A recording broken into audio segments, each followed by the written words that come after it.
Hi guys, it's Michelle, and I have been in a mess, but I'm coming out of it, and I'm so blessed, and I hope you're blessed in your mess. If you want to hear about my mess over the last week, what's happened, I had a tooth, I had a hard time, terrible. Stay tuned for story time. Oh, look at me. Anyway, see you on the other side.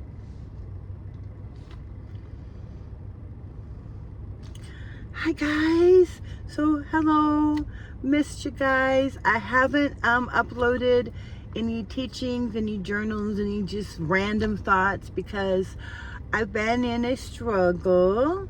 I had a bad tooth. Oh, and anybody who has had a bad tooth and dental work, I'm sure can sympathize. The pain was excruciating. It got infected and it was bad. I didn't eat for days. I went to the dentist. I had to go back, and then I had a horrifying experience in the dental chair. But through that horrifying experience, I had a vision of Jesus that touched my heart.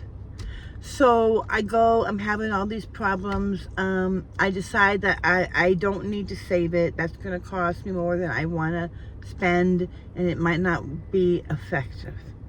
So I decide to have it extracted because it's in the back, whatever. And I just need the pain to stop. So I go and they give me a Novocaine. Now, traditionally, I need a lot of Novocaine for whatever reason. I tell them this. I can tell he kind of this is a new dentist for me.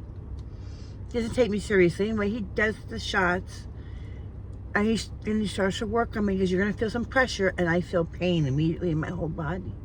The Novocaine either A, wasn't enough, hadn't set in yet, or wasn't effective.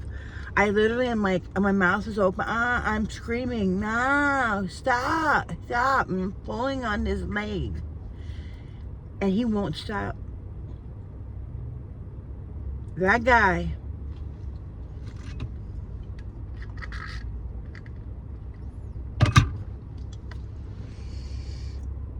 extracted a tooth from my bottom molar, which has big roots, without proper Novocaine.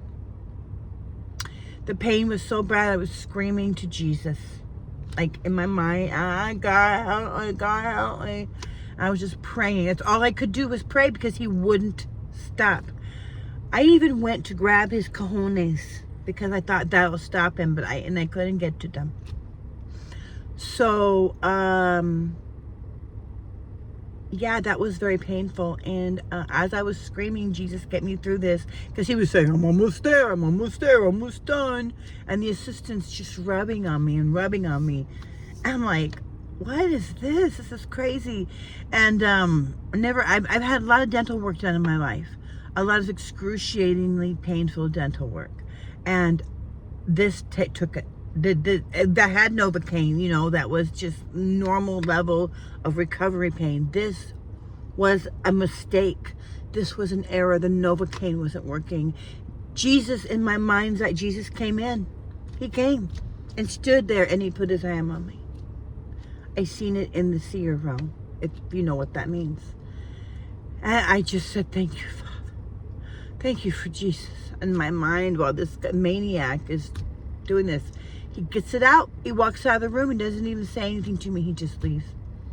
I asked the assistant, was this normal? She didn't know what to say. She paused for a minute. She's all, the tooth came out okay. It didn't break. I'm like, but was this normal? She's all, the tooth came out normal. There was no breaking or damage. So thank you, Father God, for coming in when I really needed you. Thank you for turning a horrific episode into a blessing. And that's what I want you to think. That's what blessed in the mess means. A while back, somebody made a really kind of catty comment about how Christians run around saying Christian-y things like, how are you? I'm so blessed. I'm so blessed in my mess. They were trying to be catty. And that what does that mean? And maybe that needs to be changed because once you come to Christ, you no longer have a mess. I'm sorry, yes you do. We are flawed. Now, I'm a lot less flawed than I was before I came to Christ. And when I first came to Christ, it's been a process maturing, but I still got a couple pretty nasty flaws that I have to lean on Jesus for. And we're all in a mess at any given time, in any given season. It happens, right? We're faithful, we're flawed, and we're fierce, right? And if you stay in those zones, you will come out of your mess, okay? But make no mistake, we all fall into a mess now and then because that's when God shows himself to us, right? In my weakness, he is strong. So do not be ashamed if right now you're sitting in a little bit of a mess, be it physical, emotional, mental, or spiritual. You can find your way out of it with God's love and support and help and mercy. That's what being blessed in a mess is all about. So be blessed. Be blessed in your current mess if you have one. Be blessed if you don't. Be very blessed. And prepare for the next one. Because it's when you know you're doing the right thing when the enemy keeps coming at you.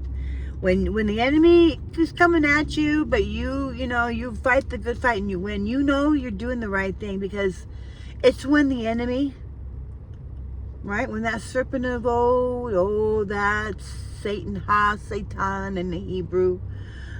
When he leaves you alone, when you think everything's cushy in the worldview level, that's when you better get on your knees and pray. Because that means he already has you. And he's blessing you. You don't want to be blessed by Satan. So, rejoice in your trials and your tribulations and your struggles because they are perfecting you for Christ. All right, guys, it's been Michelle. I just got done with the workout after the first week of my tooth intensity. I am beat, I am pooped, and I'm heading home to rest before I have to head into my, the job that pays the bills. All right, y'all. Be blessed abundantly in your mess and come out the other side with the grace and mercy of the Lord. Thank you. So, catch you next time. Bye-bye.